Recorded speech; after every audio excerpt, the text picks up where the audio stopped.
Kunjabiyani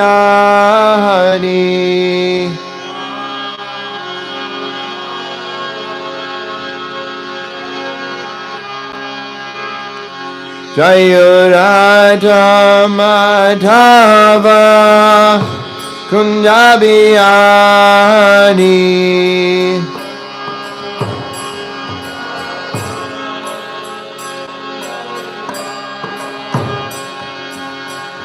Gopijana Balava Girivadari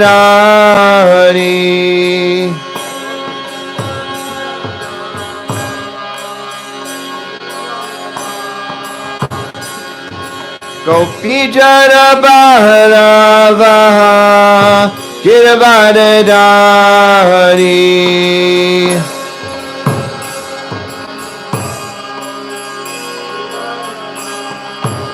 Yasodanandana Brajajana Ranjana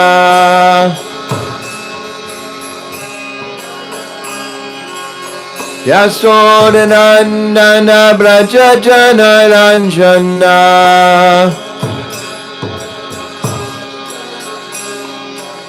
Yamuna Tiravanachari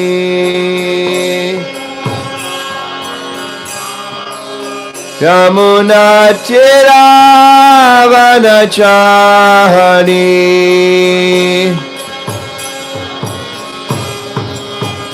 Jayurathamadhava Kunjabiyani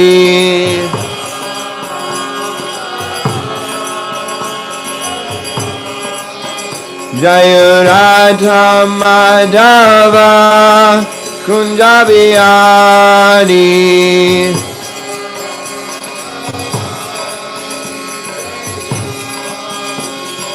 Gopijana Balava Girivardhani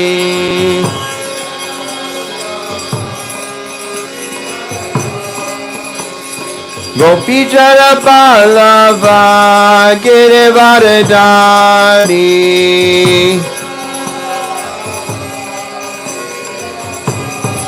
Yasodanandana Brajajana Ranjana Yasodanandana Brajajana Ranjana Yamuna Tiravanachari Yamuna Tiravanachari Jayurathamadhava Kunjabiyani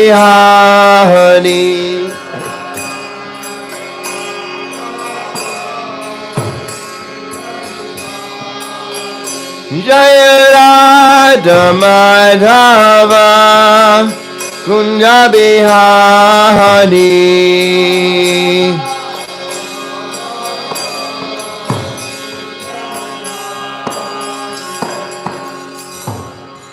Jai Om Vishnu Pad Paramahamsa Pariviraja Gitarya Asto Tarasata Shri Srimad.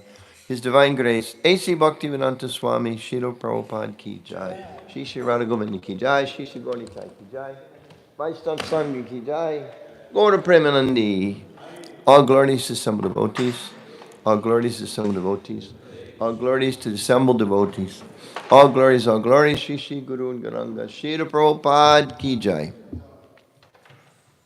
Well, can you bring me one of those pillows? Just one.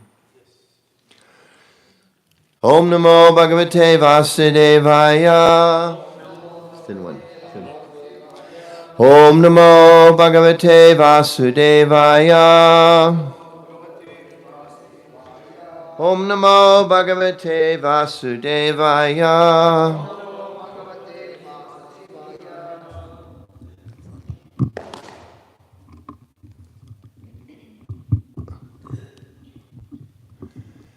You can always tell when there's a lot of brahmacharis in the temple. One, the drum goes faster and faster and faster, which is nice, because some places it goes slower and slower and slower. And the microphone is always tight, and so tight You have to use all your strength to loosen it instead of forcing it. You got to like unbutton it. So it's nice to see some Brahmachari Shakti. Did I chant the invocation yet? No. Descending process. Yeah. Om Namo Bhagavate Vasudevaya. Om Namo Vasudevaya. Om Namo Bhagavate Vasudevaya. So before I start, although I'm the visitor here, I think I would just offer special appreciation for Chandrasekhar Swami, who's just come back from the battle ground in the mood of Arjuna, who was ready to enter the battle. Maharaj is a very devotee, but when it's necessary to fight for Prabhupada, he's on the front lines. So thank you for that, Maharaj. So we're reading from Srimad Bhāgavatam, Canto 3, Chapter 27, entitled Understanding Material Nature. I understand 2 verses, right? 9 and 10. Okay? Sanubandhe cha deheshmin akurvan asad agraham jnanena drishta tattve prakrite purushasya cha sanubandhe cha deheshmin akurvan asad agraham jnanena drishta tattvena prakrite purushasya cha sanubandhe cha deheshmin akurvan asad agraham jnanena drishta tattvena prakrite purushasya cha. Please chant. Sanubandhe cha deheshmin akurvan asad agraham jnanena drishta tattvena prakrite purushasya cha.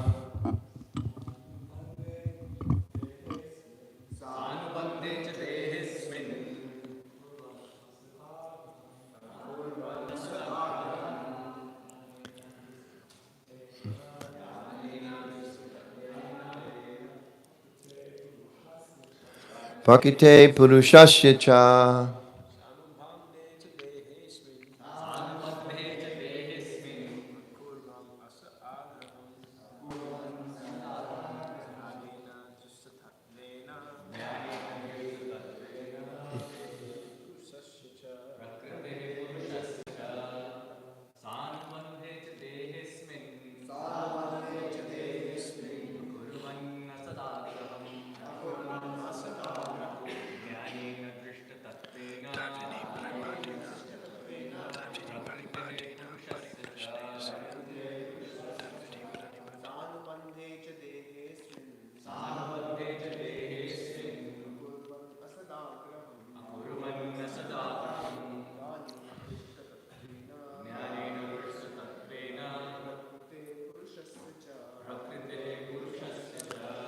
Vaishnavis.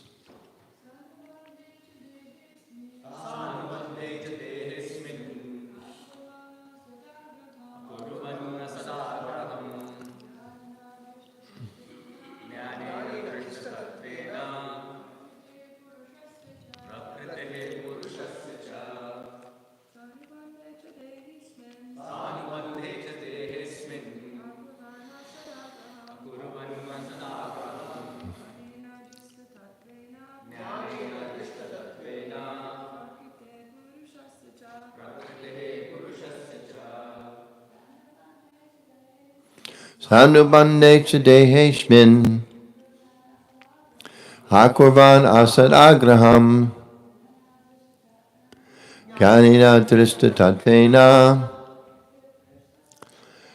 Prakrite Purushasya Cha Sa Anubande with bodily relationships. Cha and Dehe towards the body. Asmin this. Akorvan not doing. Asat agraham bodily concept of life. Jnanena through knowledge. Drishta having seen. Tatvena the reality. Prakrite of matter. Purushasya of spirit. Cha and. Translation and purport by His Divine Grace Srila Prabhupada. One's seen power should be increased through knowledge of spirit and matter, and one should not unnecessarily identify himself with the body and thus become attracted by bodily relationships. Please repeat. One's seen power should be increased through knowledge of spirit and matter, and one should not unnecessarily identify himself with the body and thus become attracted by bodily relationships. Purport. The conditioned souls are eager to identify with the body and consider that the body is myself, and that anything in relationship with the body or possessions of the body is mine. It's my property on Long Island. In Sanskrit, this is called aham mamata, and it is the root cause of all conditional life. A person should see things as the combination of matter and spirit. A person should see things as a combination of matter and spirit. He should distinguish between the nature of matter and the nature of spirit. And his real identification should be with spirit, not with matter. By this knowledge, one should avoid the false bodily concept of life. Text 10. I'll just say you can listen. Nivlita buddhyavastano durni bhutanya darshanaha upalabhyat manatmanam chakshushe varkam atmatrik. One should be situated in the transcendental position, beyond the stages of material consciousness, and should be aloof from all other conceptions of life, thus realizing freedom from false ego. One should see his own self just as he sees the sun in the sky. So interesting, we all live in America. We know like this concept of freedom, it's like the most sacred thing for Americans. You know, immigrants come here because they want to be free, and Americans you raise, I want to be, freedom, freedom, freedom, do anything for freedom, kill people for freedom, because they all there are different interpretations of what it means to be free. But here it's saying real freedom, or the Vaishnava conception, the Bhāgavatam's conception, freedom, to become free from your false ego. That's the most important kind of freedom. And then when you have that freedom, the other freedoms naturally flow from that. Purport. Consciousness acts in 3 stages, depending how much one ate last night at the Sunday feast. No, it doesn't say that. It doesn't say. Consciousness acts in 3 stages under the material conception of life. When we are awake, consciousness acts in a particular way. When we are asleep, it acts in a different way. And when we are in deep sleep, consciousness acts in still another way. To become Krishna conscious, one has to become transcendental to these 3 stages of consciousness. Our present consciousness should be freed from all perceptions of life other than consciousness of Krishna, the Supreme Personality of Godhead. This is called Duri Bhutanya Darshanaha, which means when one attains perfect Krishna consciousness, he does not see anything but Krishna.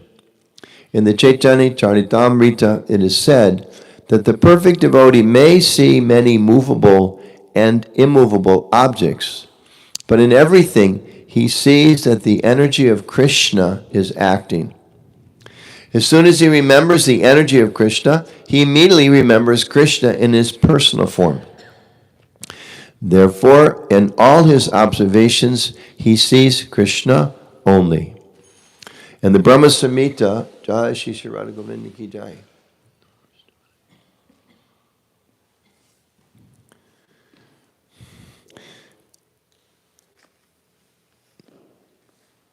In the Brahma Samhita 538, it is stated that when one's eyes are smeared with love of Krishna, Pranamanjana Churita, he always sees Krishna outside and inside. This is confirmed here.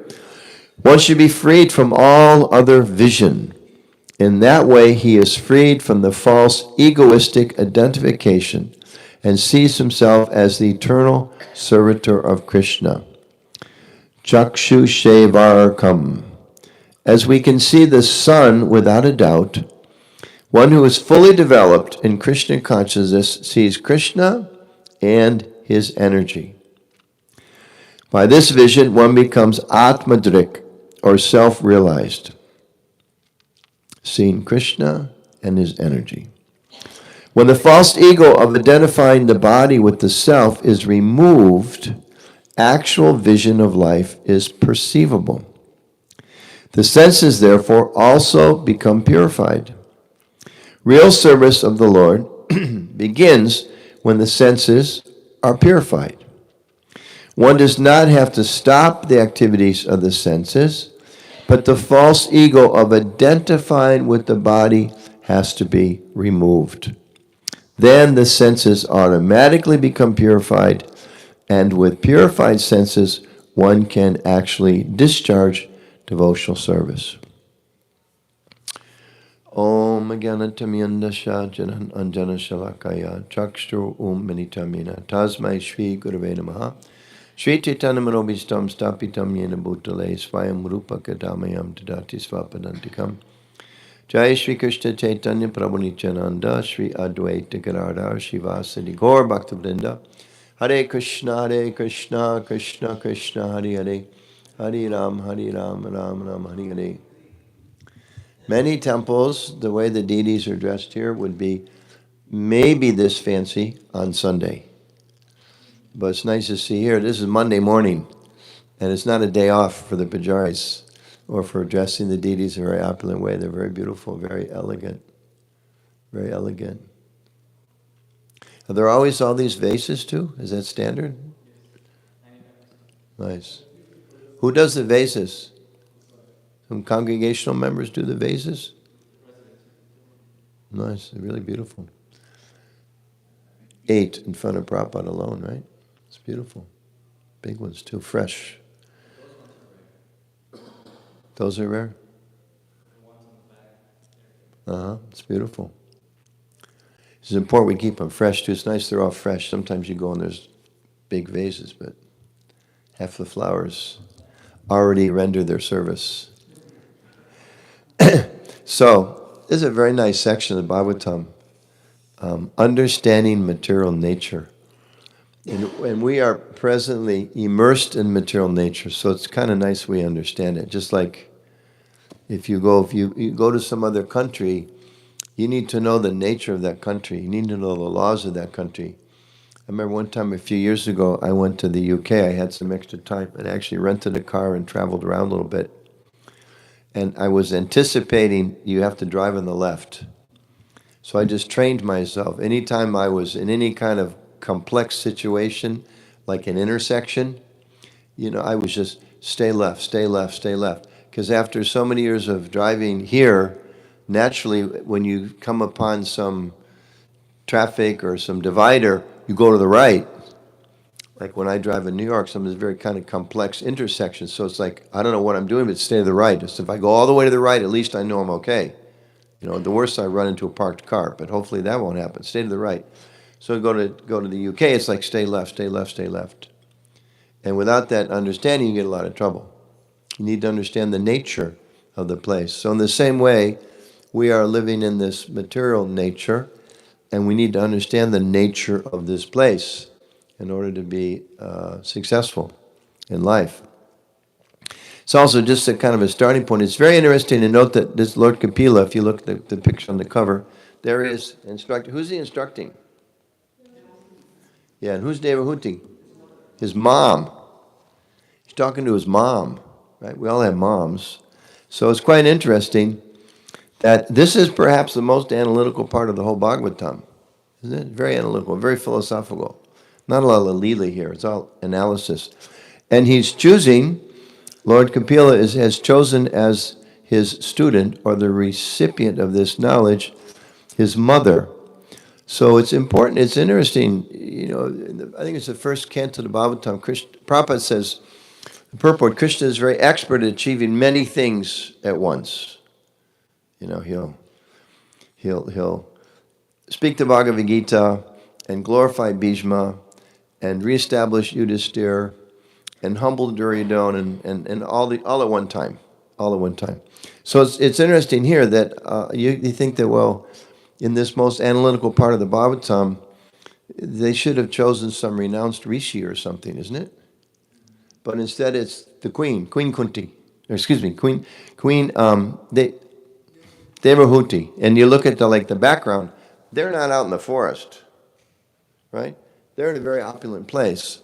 So he's chosen a woman who happens to be his mother to talk about this very, very analytical part of the Vedic knowledge. So it's wondrous to see how Vedic knowledge, Krishna consciousness, Vaishnava understanding can be given and shared despite any concepts of gender or ashram, just like there's exalted sannyasi here, and there's many brahmacharis here, and there's many young people who probably can recite 10 times the number of verses that I can.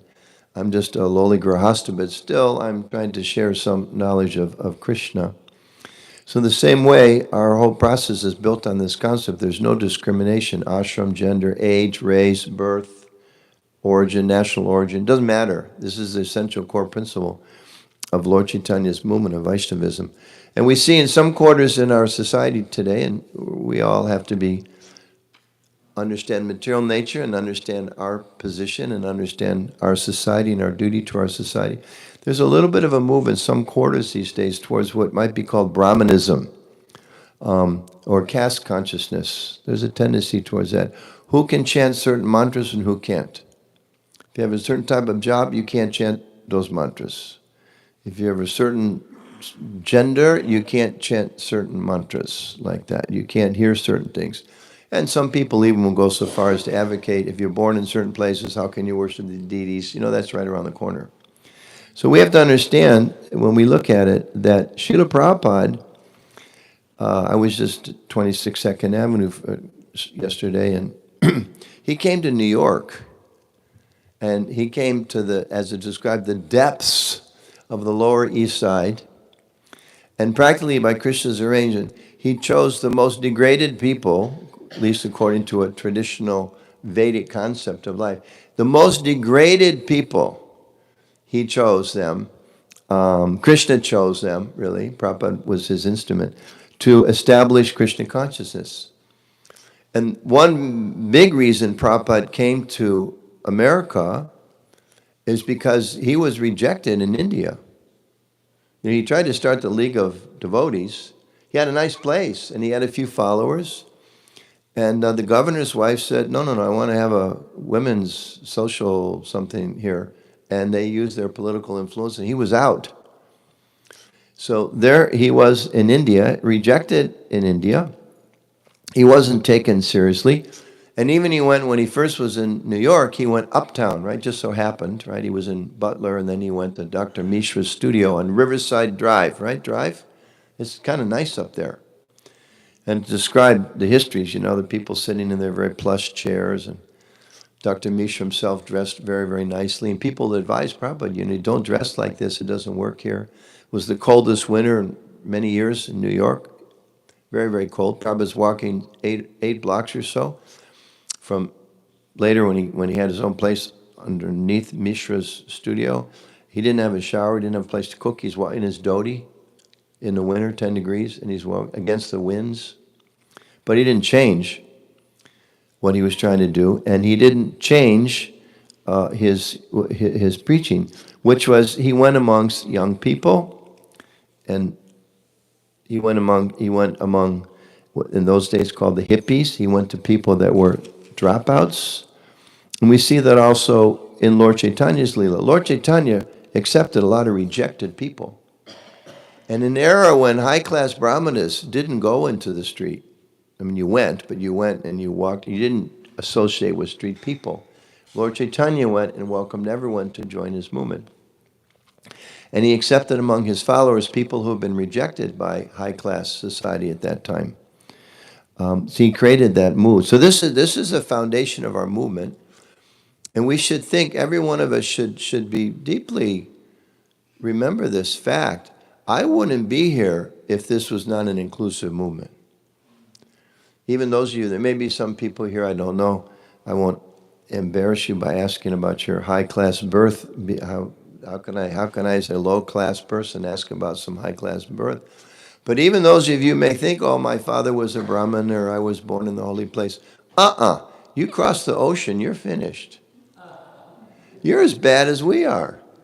You are the lowest of the lowest of the low, right? If you go back and you read those parts of the scripture, so, we're like the dregs of society, materially speaking. But by the grace of Prabhupada, by the grace of Lord Chaitanya, by the grace of Radha Govinda, by the grace of the Maha Mantra, as is described here and elsewhere, our whole movement is based on we can attain the highest stage of pure God consciousness because Krishna is so kind when he comes as Lord Chaitanya in this age.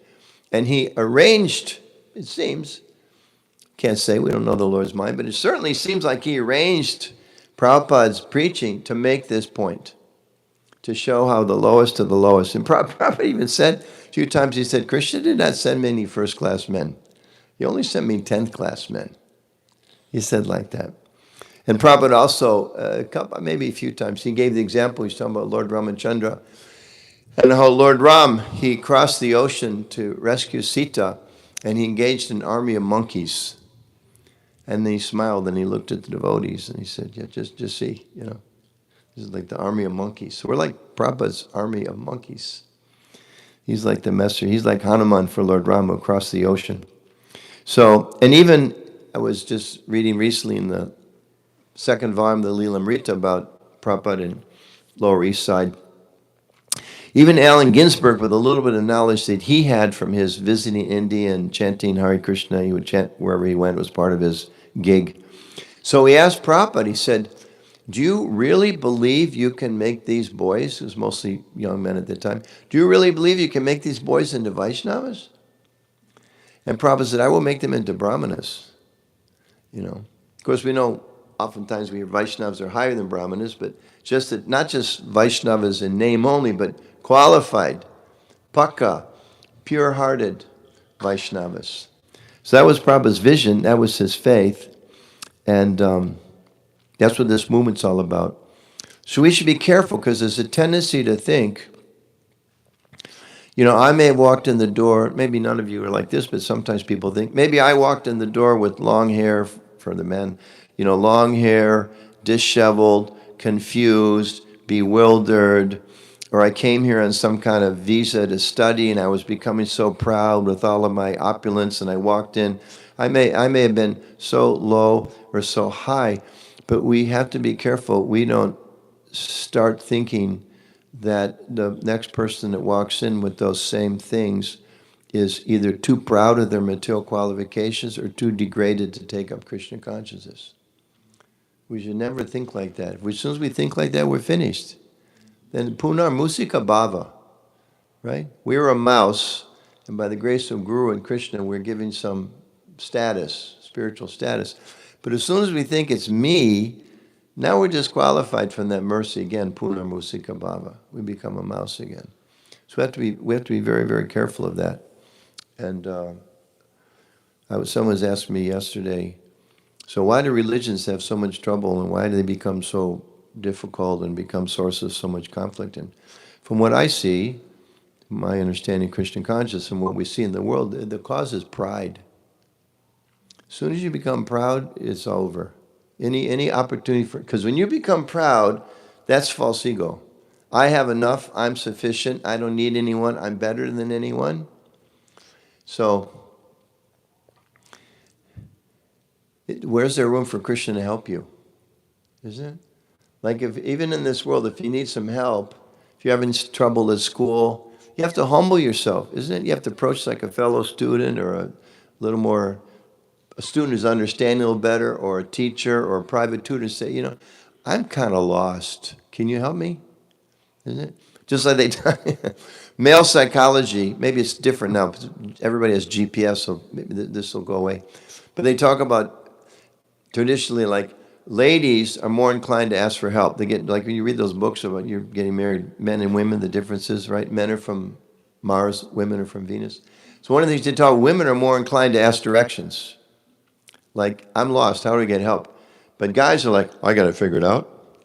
No problem, I have no idea where we are, but I'll figure it out. And of course, you have to find some middle ground. Sometimes maybe we ask directions when we don't need to. I've been with some people, you're like in Washington, and you're trying to find a specific place in New York, and they say, well, pull over and ask the gas station. It's like, but we're still in Washington. How are they going to know how to find a specific place in New York? So you can go a little too far asking for help like that, or you can definitely go too far thinking I don't need help. So we have to remember that our movement and our own position as devotees is by the grace of Krishna, by the grace of Guru, by the grace of Prabhupada, the grace of devotees. And never think, because the fact is, somebody can walk in the door tomorrow or today or next Sunday and be a complete puffed up, atheistic, arrogant Indian person who had no interest in coming here, but their friend dragged them here. Or they can be a completely bewildered, materialistic, Western person, just to kind of play the stereotypes a little bit, who has no idea what spiritual life is about. They only came for the feast, that's it. Maybe they're even still taking drugs, or they're bewildered by so many things. That person could be a ISKCON guru in 10 or 20 years from now. We don't know. Or a sannyasi, or temple president, or GBC, or just, leading brahmachari, or big book distributor in not 20 years, 5 years. So we should, that was Prabhupada's vision, as is being described here. We have to develop that spiritual vision of not discriminating and thinking, this person's not qualified. Lord Chaitanya is described in Chaitanya Charitamrita. Broke open the storehouse of the love of God. He did not discriminate who was a fit, who was an unfit candidate.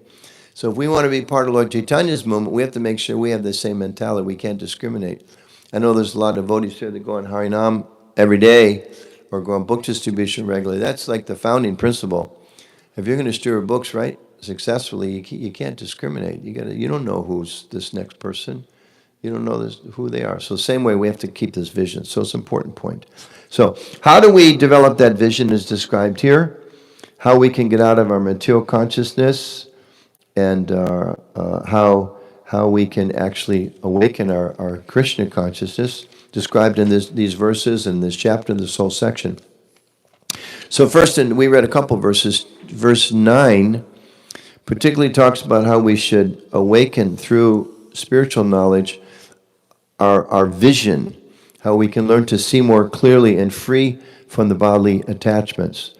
And then the second verse is emphasizes how we can transcend our material conditioning and position and become aloof from matter and see our real self. And of course, in the Gita, 4th chapter, this is Krishna's instruction to Arjuna. You should approach a spiritual master, inquire submissively, render service. They can impart knowledge into you because they've seen the truth. So we're hearing here that knowledge and truth means to have that vision to see matter, as Prabhupada describes, and spirit, and to not identify with matter, but to identify with spirit, but still see them both. Just like in the Ishopanishad, it says one should cultivate knowledge of nescience and transcendence side by side. It's interesting that it says that. We have to understand understanding material nature. How does material energy work? How does the spiritual energy work? What is the purpose of material energy? What is the purpose of spiritual energy? How do they interact with each other? Who am I? How did I get here in the first place? So all that information is there. So today, we live in a culture where people are very much convinced that knowledge is basically technology. Prabhupada describes this in the purport in the Gita. The people don't actually understand what knowledge is. And, the society is, use Prabhupada's expression, moving at breakneck speed with newer and newer technology. Just like I have a phone, I have an iPhone 10, and I'm not sure if they're on 15 or 16, but I know for sure, unless the world comes to an end, there's going to be a 17, and there are going to be people telling you that if you don't turn in your 16 for a 17, you're a fool. And meanwhile, I just have a 10, and I don't know what the 16 it does even, etc. But I'm told I need it. And I'm told because I look over the shoulder at the guy in the subway and I see there's more 16s than 15s, I need it. And the bulletin boards tell me that I need it. And the advertising jingles tell me I need it. And when I try to open up Google, it tells me you need it. And I start thinking, I need it, isn't it? And then I think, I got to get a better job because I need more money so I can buy these things that I kind of need. One of the things, eye-opening experience for me a few years ago, I live in an apartment, I had a house for a while, and I guess kind of like when you sign up for a house, they by the address, they start sending you to different kind of solicitations. So we're getting phone calls and things to like buy a timeshare. Everybody knows what timeshare is? Like you buy like 1 week in some vacation place for a certain amount of money. So I told the people on the phone, I said, I not really know if I'm interested. They said, no, you can come, there's no obligation. I said, well, I might come, but I promise you I'm not going to buy anything. No, that's fine. No, fine, just sign up, right? Because the person on the phone, whatever they do, they're signing you up, they get a commission or something, right? So then we went, and I went to the door, I said, look, before you let me in here, I just need to explain, I'm not going to buy anything tonight. Is that okay? No problem. I said, look, but you need to, I'm not going to buy anything. No problem. So I thought it was going to be like a room full of people and they're going to give you some kind of pitch, but no, it's one-on-one pressure with one person. And they take you to their like really fancy decorated room and then the next fancy decorated room and they're talking to you like, where are you from and what do you do? And you can tell this guy's really trained up to make the sales. And I told him in the beginning too, I said, we're definitely not going to buy anything. He was the first one that got upset with us. He was like, well, what are you doing here then? Because he knew he had 20 minutes to spend with me. If he sells me, he gets whatever, $100, $500. If he doesn't, he's in trouble. So he was not happy, but he was stuck. So we went through the whole thing. It was so high pressure. And at the end, they took us into a room about the size of this one with like disco lights and Beatle music. Maybe these days they have, this is 10 years ago. So that generation, I don't know, something, let's party and life is good. And like, it's just, your body starts moving with the music and your mind is like, yeah, where's that? Yeah, I need this place. And then if you say no, they say, well, we'll throw in this. No, they're like, well, we'll throw in this. Well, let me think about it. No, but today only. And it was such pressure, I said to the guy, is your manager here? He said, I said, where is he? He said, I want to talk to him. So they took me out of this, like out the side door. They took me out of this hall, big fancy, everything's decorated until you go into the back room and it's just like the back of a mall or something. It's like just cement walls and cement floors and dreary. And you take me back and there's a guy sitting at the desk. I said, you the manager? He said, yeah. So I said one question. He said, what's that? How do you sleep at night? He said, you got a room full of people out there. You're trying to convince to buy something they don't need, they don't really want, they can't afford it. And you've designed an environment to convince them to not think clearly and do something in impulse that's bad for them. And that's your job. And then I told him, I said, because I always offer you, give you 3 nights free hotel someplace if you just come. I said, I don't want your stupid hotel for 3 nights. It's just the way they tempt people. And what's funny is, I live in Washington, and I listen to the news. I'm in communications. I kind of need to know what's going on in the world. You regularly hear ads, probably all around the world. Folks, this is John from Smith and Smith Lawyers. If you bought a timeshare and you're trying to get out of it and you're having trouble, call us. We guarantee we'll get you out of that thing you never needed, you never wanted, and you couldn't afford. Call Smith. They have ads like that. It's like, you only advertise if there's a lot of customers out there, isn't it? Why would you advertise it? So there's like that many people out there that signed up for these crazy things. So as devotees, like, you kind of think like, this doesn't look so good, and then the experience is not so good, and then you see people trying to get out of it that have it, and you realize this is not such a good thing. So that's the nature of the material world. But people are being manipulated and thinking that knowledge means, how do we build more timeshares? How do we build a faster phone? How do we build a faster car?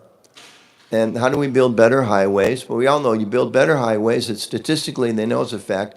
If your highway's not big enough, you build a bigger highway, but then as soon as people realize, oh, there's a new highway, more cars come there, and the traffic is more or less the same. More or less the same. I think Prabhu described one time, he talked about the horse manure problem. Because there was horse manure in the streets, so they created cars. Because the horse manure is too troublesome in the streets. So they created cars so that you wouldn't have to smell the horse manure and step on the horse manure. But now look at the cars, like the whole planet is burning up, and a big part of it is because of the pollution caused by the cars and the production of things in the cars. Just like now, we have another solution. And these are all good things. It's not like we don't want to see some progress, but we keep it in perspective. So now you can have electric cars, which have some advantages, and solar panels, all these. But the elements that go into those things are only found in certain parts of the world, and practically it's slave labor in the mines to get those things mined. So I'm driving to my fancy, I don't know if they're necessarily in a Tesla, but I'm driving my fancy Tesla, and this and that. But I'm not aware of the fact that these people are somewhere that were being totally exploited so that I can try to help the planet. So we should help the planet, we should. But we need to be aware of how just technological sources, technological answers don't solve the problem. And that's what's being described here. We should develop, Lord Kapila is explaining, we should develop real knowledge to understand what the soul is and what the soul's needs are. And Prabhupada is very interesting in the purport, this first one. Prabhupada says, the conditioned souls are eager to identify with the body. And I don't remember him saying that in other places. You hear a lot, conditioned souls are bewildered by identifying with the body, they're ignorant and bewildered by, but here it says eager. So I was thinking about that, how people are eager, and it's a fact. Today's Monday morning. I was here over the weekend. I came in Saturday, and like Saturday night, trying to get into New York City, it takes forever. Going through Lincoln Tunnel is backed up for miles. Why? Because they're eager. They're like really eager to get into the city. They're eager to get in the city because they're going to go to a play, or they're going to a bar, they're going to a party, they're going to do this, they're going to do that. They're going to see some touristy things. Or particularly see New York, from what I've observed, at least the streets I've done. New York's like a very young city. Young people are really eager. You see them on Friday night, they're super eager, right? It's like, wow, now, And you see this with teenagers especially, it seems. It's like their brain maybe hasn't matured so much, but their body has. And they're really eager because they're the young girls, all of a sudden like, wow, you wake up one day and I'm beautiful. Wow, this is like power. I got some power because of my beauty. And the young men, they kind of wake up one day, it's like, well, I'm strong. I'm as strong as the old man. Or I can do what I'm a man now, but brain may not be immature. But they're eager to do their thing and to enjoy. But then we read all these things about, you see the young people walking on the streets, and they look kind of morose. They're eager, but then a lot of times you see very morose. And they'll stop in front of some pretty thing, and they'll stop in they'll take a picture and send it to all their friends on Facebook. But then the friends get all their pictures on Facebook, and they're thinking, oh, everybody's happy but me. So they say there's actually an epidemic of loneliness.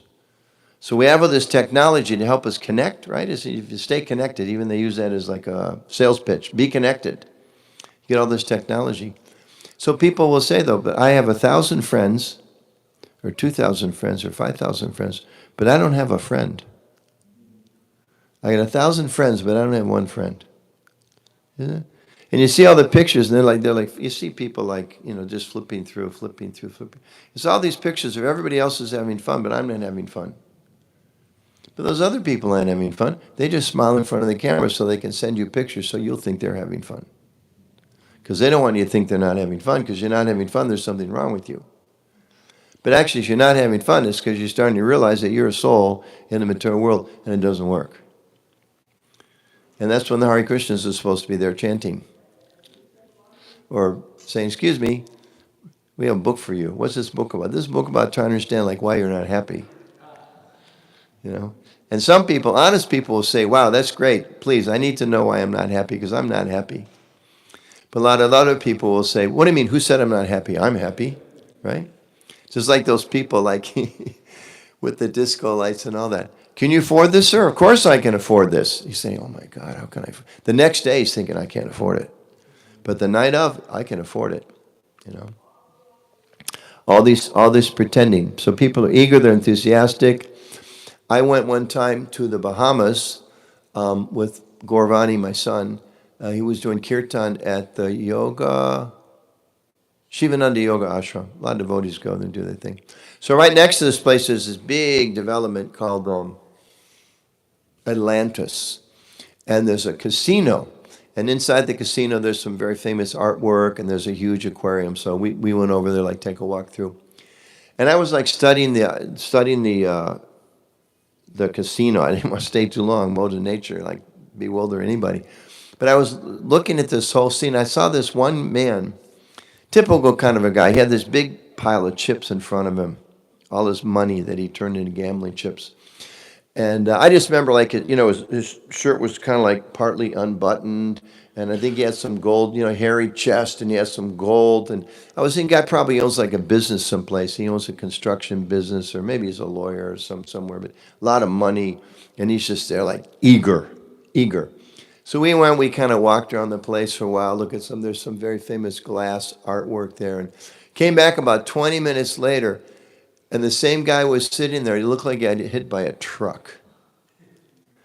And his big pile of chips was gone. And he had this look like a deer caught in headlights, just kind of frozen. And it was obvious in the 20 minutes I was gone, he lost a bunch of money. He was thinking he was eager to win and eager to enjoy and eager to really be on top of the world. But the reality came, which is he lost everything, and he was completely in shock. He wasn't quite ready to chant Hare Krishna. I could have approached him, but I don't think he was at that point yet. So the living entities, they're dragged to the next thing by our senses. Why? Described here. Because we're thinking we're the body, because we're thinking, I'm the body, so I got to please the body. I'm a businessman. Businessmen go to Bahamas, they go to the casino, and they gamble their money. And they win. Well, it's all true except to the last one. They don't win. They don't win. They lose. Ultimately, the conditioned soul loses. And therefore, Prahlad Maharaj describes this whole material world very profound. He says it's like chewing the chewed. And he gives the example appropriate for the culture at that time of chewing sugar cane. When we go to India, you see the people grinding the sugar cane to get all the sweetness out for a drink, or sometimes they just chew on the cane itself. So you chew, there's some sweetness, then you spit it out. So most of us raised in the West don't relate to that so much. But anybody go to public school here? Okay, so you had desks when you were a kid in school? You ever stick your hand under the desk? You ever look under the desk? It's disgusting. What's under the desk? Bubble gum. Used bubble gum. Chewed bubble gum. Right? Did you ever in your life think, oh, bubble gum, let me just rip off a piece here that somebody stored for me and chew it and enjoy myself during this class? Did you ever think like that?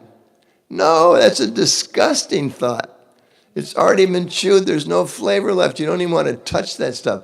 That's what Prahlad Maharaj said about the material world. We're just trying to chew the chewed. Other people have come before us. Just like now, you look around the world, there's so many wars. So many wars, and what are they trying to do? They're either trying to protect themselves by beat up by somebody else, or they're trying to beat somebody else up, or they're coming, some conflict. But you go back, so there's like whatever, some president, prime minister. You go back 20 years, there was another one, and there was another one, and there was a king, and there was another king, and there was another king. Like you go back, you look at the map of Europe, like Austria is really tiny right now. I went to Hungary a few years ago. We went to the parliament with the communications team, so we're going to visit some parliamentarians. We went to the House of Parliament, and you go to the big, beautiful building. You go like inside, and then to the inner chambers, the inner chambers, the inner chambers. We went to this like really special thing, like you wait in line to see. And what it was a big glass case, maybe like the size, maybe like one of the sections of the bookcase here, but deeper glass. And there were two kind of, the traditional soldiers of any country where they have like the guys that don't blink and they stand completely straight and they've got the most fanciest uniform on and they're guarding what's in this case. And I was thinking, this must be really valuable. What's in this case? This is something important. So when you go up there, it's the crown of the Hungarian Empire back when there was a Hungarian Empire. From the whatever, 7th century, 10th century, 13th century, whatever. So their whole sense is like, when we were the bosses, this is sacred, this is sacred, this is the crown that the king wore when we were the controllers. And you look at it and think, like, you guys are, materially speaking, they're spirit souls from a spiritual sense, and everybody's equal. And wonderful Vaishnavas in Austria, we respect, they're all spirit souls, devotees of Krishna. But materially speaking, you guys are like nothing. Hungary, nobody even speaks their language, Hungarian. This is Hungary, not Austria. There was the Austro-Hungarian Empire for some time. But then you see this material world is so bewildering. Everybody's like described, proud of their pennies. The pauper's proud of his pennies. So, in this verse is described by purification. We can actually see the objects of this world and remember Krishna and be connected with Krishna. So that's the vision that we aspire to have by chanting and by hearing and by engaging in the process of devotional service, so that we can actually learn to see ourselves constantly as Krishna's servants and give up the concept that I'm American or I'm Russian or I'm Indian or I'm a man or I'm a woman or I'm a grasta or I'm old or I'm young, but actually see that, no, I'm a servant of Krishna. My actual identity is a servant of Krishna. And we all say to people, yeah, we're servants, and they turn a sour face. I don't want to be a servant, I want to be a controller. But Prabhu describes in the first canto of the Bhāgavatam, he uses this beautiful phrase that this service, this relationship with Krishna, he says, is, quote, the most congenial form of intimacy. It's a beautiful expression. The most congenial means like nice, it works, it's natural form of intimacy or true connection or honest connection or connection that's without any of the false coverings or the facade. And in the verses a couple days ago, I just was reviewing this before class. It's so beautiful. Prabhupada writes that, let me find this. He says, the only friend is Krishna. One should try to raise the consciousness of the conditioned soul to the platform of understanding that Krishna is his actual friend.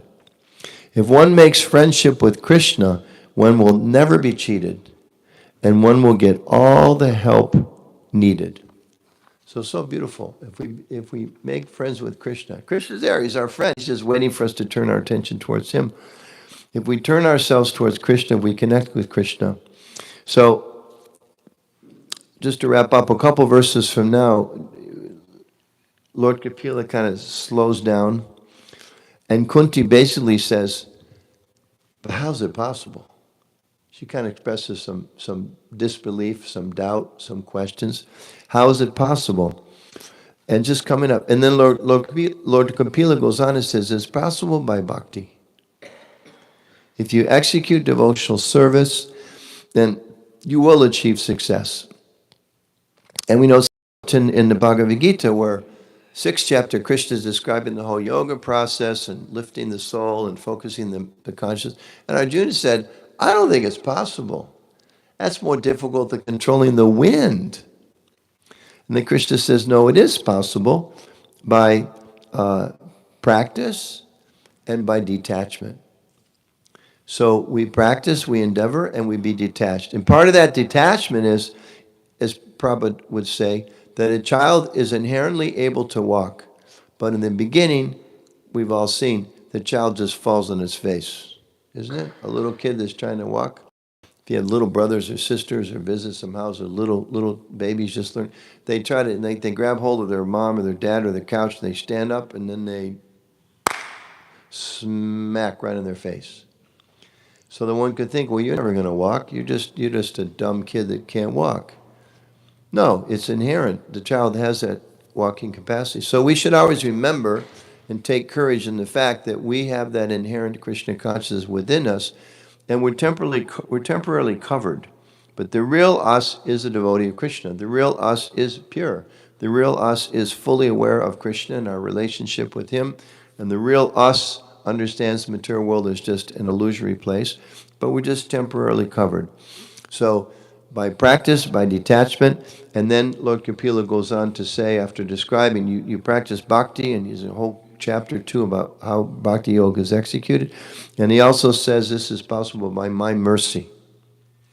So bhakti is this wonderful combination of Krishna's mercy and my turning towards Krishna, and my trying whatever I can towards Krishna. And it's not dependent on my effort, and it's not just by the grace of God and I can do any darn thing I want to. There's some religious traditions that have that philosophy. You get the mercy of God, you're saved, and then you just go on doing all your nonsense. Probably give the example, sometimes people might go to a church and then they get absolved from their sins, and then they go out on Monday and they sin again. So then, the elephant actually described in Bhāgavatam, right? Elephant takes a bath and just throws dirt on itself again. What use is that? So in and of itself, it's not just that the mercy is there, but it's up to us to take the mercy. And when we take the mercy, we may feel, well, I don't have the capacity to take the mercy. No, but the mercy is there to enable us to take the mercy. So that's the reciprocal nature of bhakti. And I was remembering there was a class, it was a famous class years ago. There's so many classes now, probably not so well known. There was one class that Jayapataka Maharaj gave, and he was talking about how when we chant Hare Krishna, we should learn to cry to the Lord. Prabhupada says we should chant in the mood of a child crying for its mother. Right? Like, I'm lost. I'm finished. Without you, I have no hope, no shelter. What do I do, Krishna? Hare Krishna, please help me. So Jayapataka Maharaj is giving this class. He said we should cry for Krishna. Anybody remember that class? Raise your hand if you remember that class. And then he says, and if you can't cry for Krishna, then you should cry that you can't cry for Krishna. And he says it in very profound emotional ways I can't try to imitate, but the basic content. And then he says, and if you can't cry that you can't cry for Krishna, he says, then you should cry that you can't cry for Krishna. This way it goes on. So the Lord is so kind. We understand that from the scripture. The Lord is so kind that even like a little spark of Krishna consciousness. Again, that classic story from across the river, right? The drunk that wanders into 26 Avenue with some paper towel and toilet paper, and probably tells all the bewildered young people trying to figure out what's going on. He says, just see how this man's Krishna consciousness, bhakti, his spiritual life has started by this little effort. Krishna is so kind. So this is a few reflections on these verses and how by the process of bhakti, we can change our vision. We can learn to see things, see matter, see spirit, and be convinced and understand that actually I'm spirit, I'm not matter, and gradually become free from the control of matter. So thank you. Time for questions or too late? One question. The Vice President says we can take one question. So make it a good one. All questions are good. Anybody have a question? Or?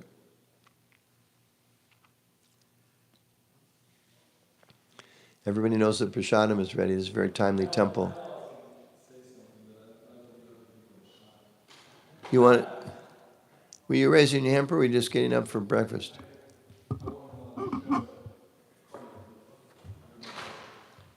We'll just do it quick so we don't keep everybody from your duties.